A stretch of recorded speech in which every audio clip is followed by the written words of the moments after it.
My friends and I always looked for places that weren't on the maps. This forest in upstate New York wasn't even named, just a white void on survey charts from the 70s. The first thing you notice when you step under the canopy of these pines is the absolute vacuum-like silence. There are no insects. Not a single bird takes flight from a branch.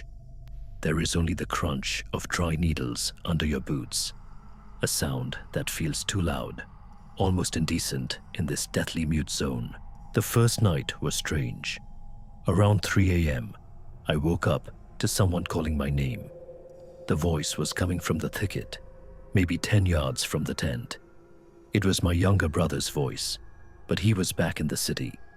He kept repeating a single phrase. "It's cold out here. Let me in." I aimed my flashlight into the dark. The beam caught the trunk of an old pine. It was vibrating. The bark was rippling, as if something underneath was trying to breathe. But my brother wasn't there. Only the tree and that impossible sound, vibrating right out of the wood. When dawn broke, Sam was gone. His sleeping bag was empty, but still zipped up. In the spot where he should have been lying, a thin, sharp sprout had pierced through the bottom of the tent. It wasn't green, it was flesh-colored, with faint capillaries visible under the skin. We scrambled outside and froze. Overnight, the forest had grown denser. The trees stood so close to our camp. It was as if they had taken a step forward while we slept. We ran for the car for 3 hours, but the trail had simply vanished. The pines around us began to change. If you don't look at a tree directly, it feels like the branches are slowly bending. I heard a snap behind me, sharp, like a dry board breaking. I spun around and saw a branch of a nearby pine unfolding at 3 joints. At its tip, there were no needles. There were long, bony protrusions that looked like human fingers.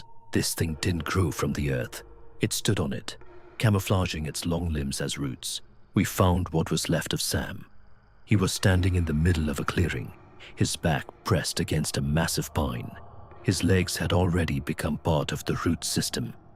Thick brown bark was slowly climbing up his thighs, swallowing his jeans.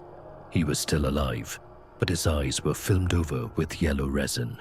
When he tried to scream, instead of a sound, dry pollen puffed from his mouth, and his throat emitted the same wooden creak we had heard that night. He wasn't dying. He was becoming the forest. I realized why the forest is so perfectly aligned. These aren't trees. They are predators that have spent millions of years learning to mimic vertical objects. They wait until you stand still, long enough for them to sink their microscopic needles into you. This entire forest is one giant network. The ground beneath my feet is pulsing. I can feel something moving under my soles, testing the rubber, searching for a way to reach my skin. The wind picked up, and now the whole forest began to speak with hundreds of voices. I can hear the screams of people who disappeared here years ago. My mother's voice, a child's cry.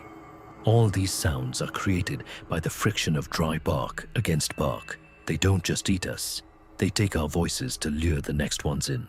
I look at my hands and see something hard and woody starting to push out from under my fingernails. My blood is turning thick and smells like turpentine. I can't run anymore. My legs have grown heavy, like they're filled with lead. I sit down beneath a tree, and it gently lowers a branch onto my shoulder. The twig-like fingers carefully brush my neck, searching for a vein. I close my eyes and hear my own voice, somewhere far ahead, calling out to someone new, promising them that it's safe and quiet here. I am becoming part of the silence. I am becoming a pine.